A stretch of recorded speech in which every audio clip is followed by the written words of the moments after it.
आज समाज में बड़ी भ्रांति फैलाते हैं कुछ लोग। अरे भागवत सुनाने का तो पंडित लोग बड़े ज्यादा पैसे मांगते हैं, पैसे लेते हैं। ऐसा आपने सुना होगा कि भागवत सुनाने का बहुत पैसा लेते हैं। अच्छा बताओ, आप इतनी सारी जनता, आप इतने सारे भक्त यहाँ बैठे हैं, आप भागवत सुन रहे हैं कि नहीं? बताओ कितना पैसा दिए हो? बोलो। क्यों भैया, चश्मा वाले भैया, आप भागवत सुनने आए हो ना? आज सुन रहे हो ना भागवत? कुछ पैसा लिया आपसे? लगा कोई 1 रुपया दिया आपने?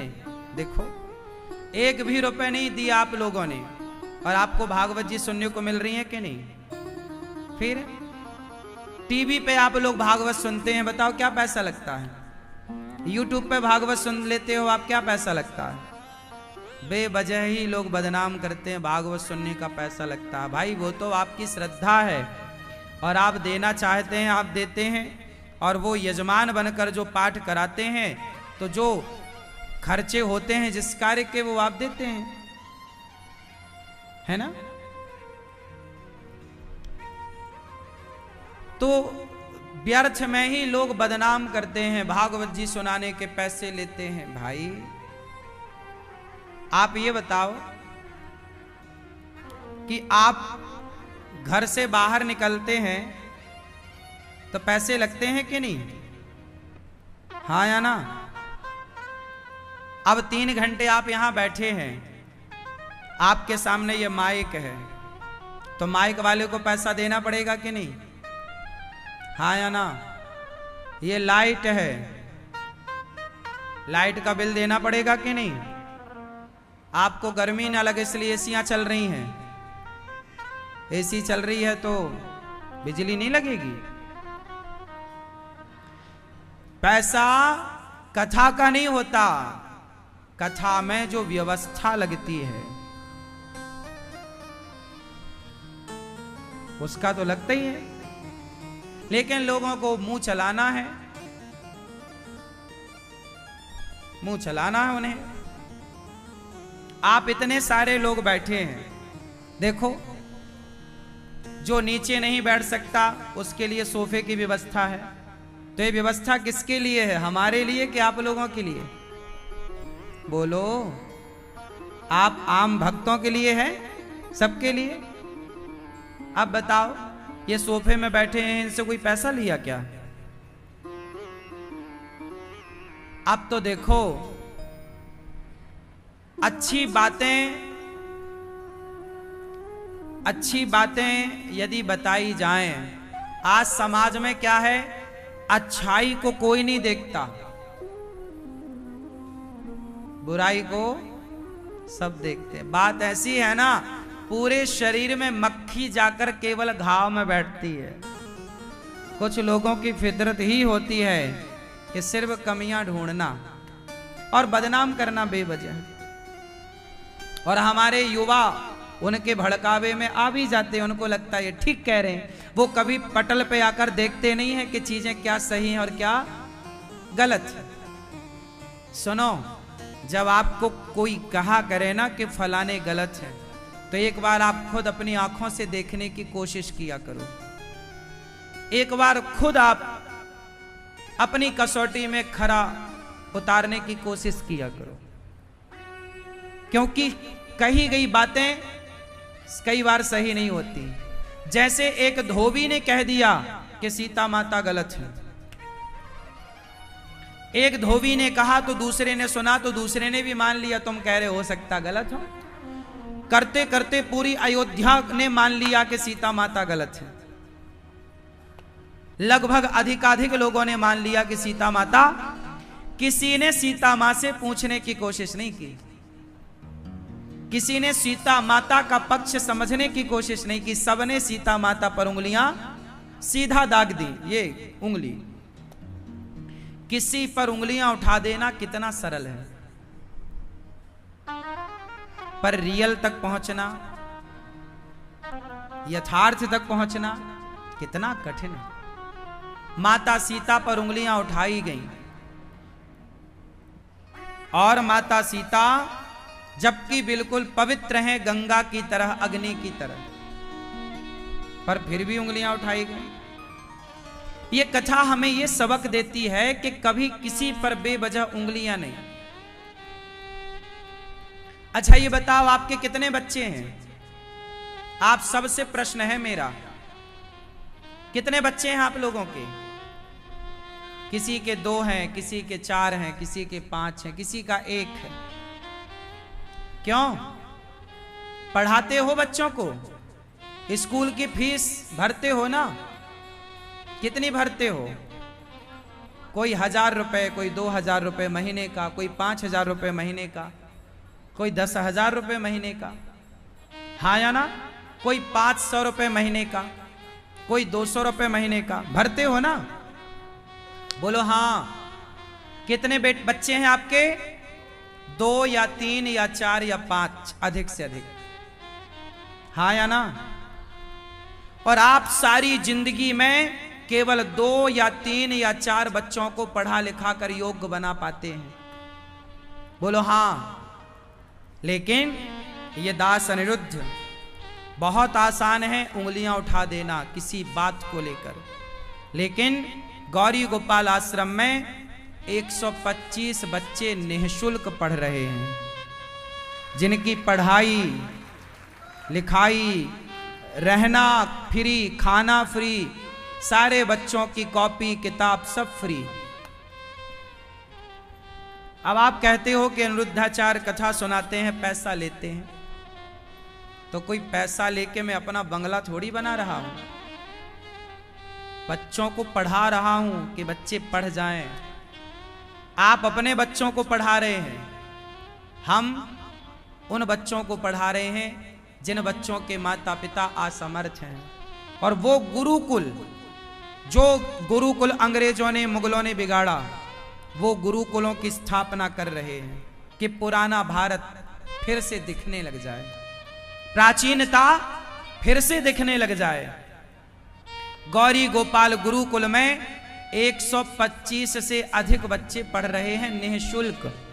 अब बताओ, आप अपने एक बच्चे को पढ़ाने के लिए कितना परेशान हैं? आप अपने 1 या 2 बच्चों की फीस भरने में कितना परेशान हैं? लेकिन गौरी गोपाल आश्रम में सारे बच्चे पढ़ रहे हैं। और यहां का जो गुरुकुल है ना, वो इंग्लिश मीडियम नहीं, हिंदी मीडियम नहीं, संस्कृत मीडियम है। संस्कृत साहब, जहां बच्चों को संस्कृत में बात कराई जाती है, संस्कृत ही बोलते हैं वो बच्चे। क्या पढ़ते हैं बच्चे? वेद पढ़ते हैं, पुराण पढ़ते हैं। जो हमारे पुराने वेद पुराण इतिहास है, क्या उन्हें पढ़ाना लिखाना, क्या उनका संरक्षण करना सही नहीं है? बोलो। चाणक्य गुरुकुल ही तो चलाते थे, सांदीपनी जी गुरुकुल ही तो चलाते थे।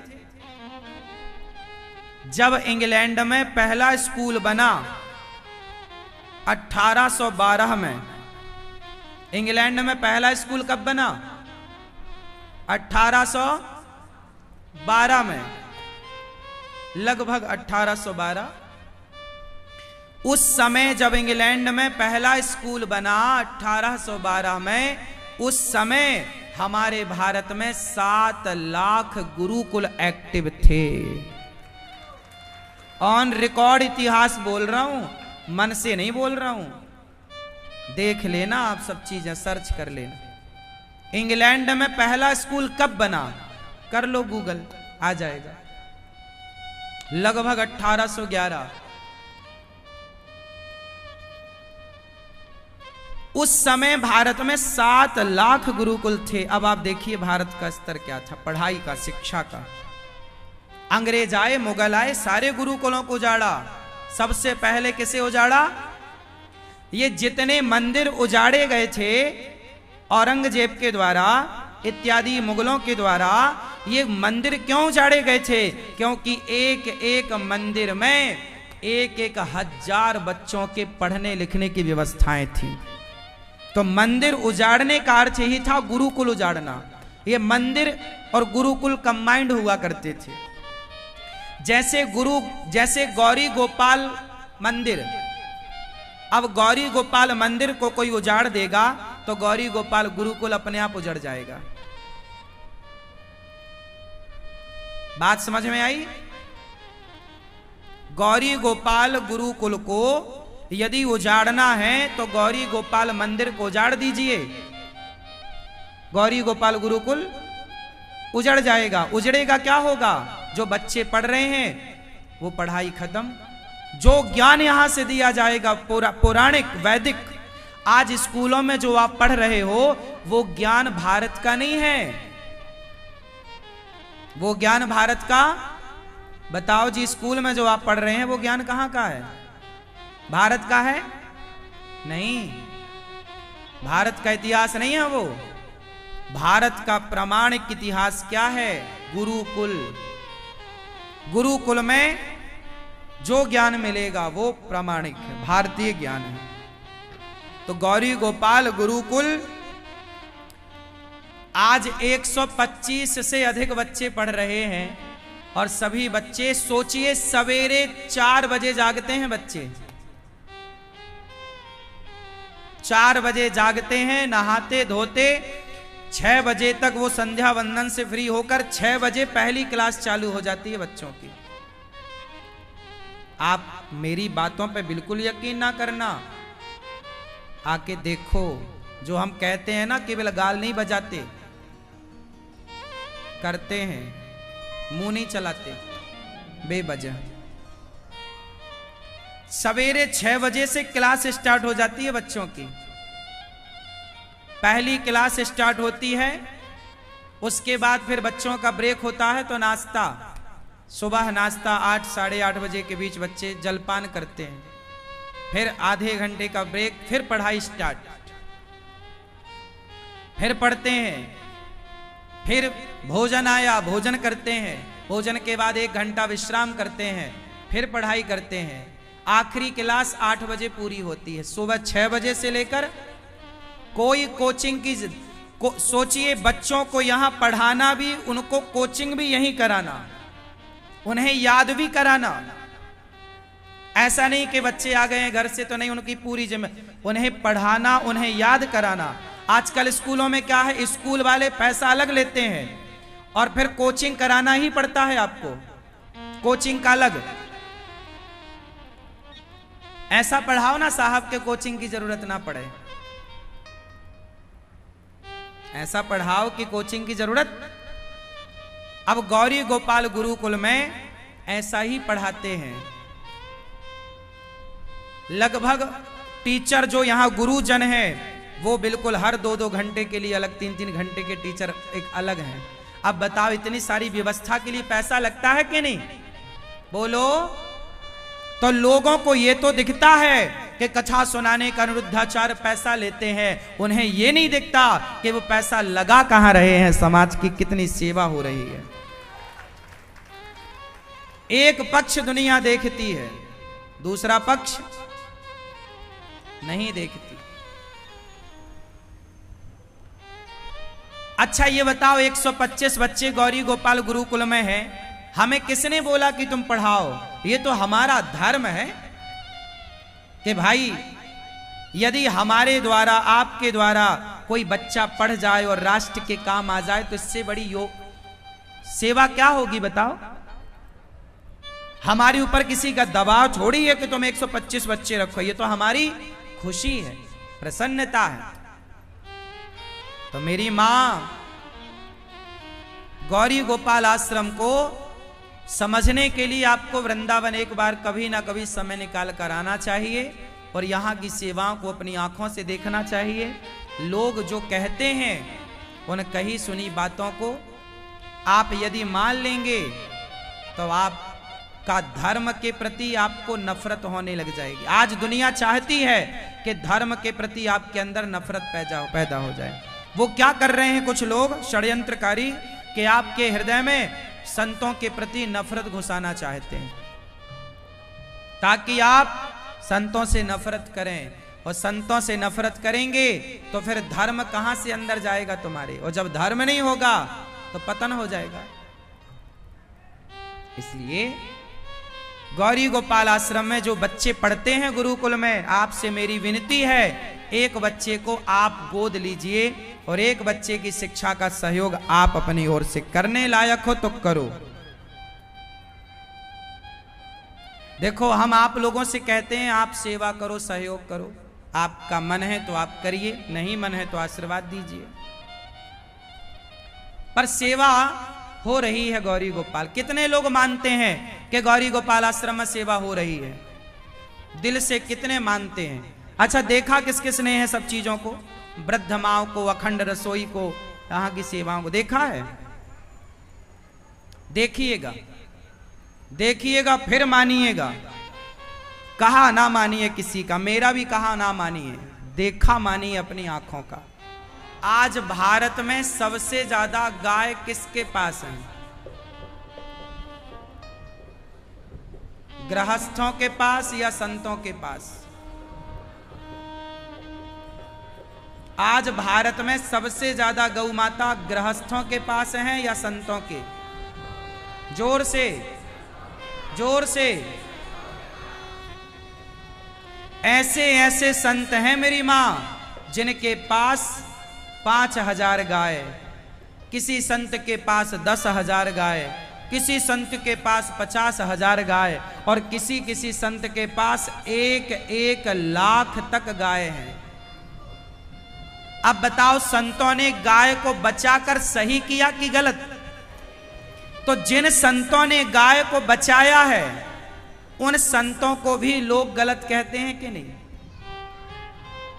जब आप कहते हो बाबा ढोंगी है, बाबा पाखंडी है, तो भाई ये मत कहा करो कि बाबा ढोंगी है या बाबा पाखंडी है।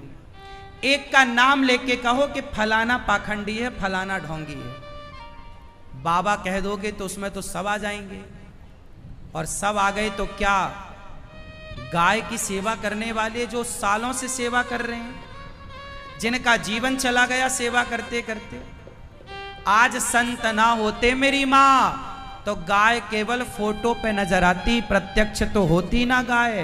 आज गाय बची है ना तो संतों के बल पर बची है, उन संतों के बल पर जिन संतों को आज कुछ लोग दिन भर पानी पी पी के गालियां दे रहे हैं।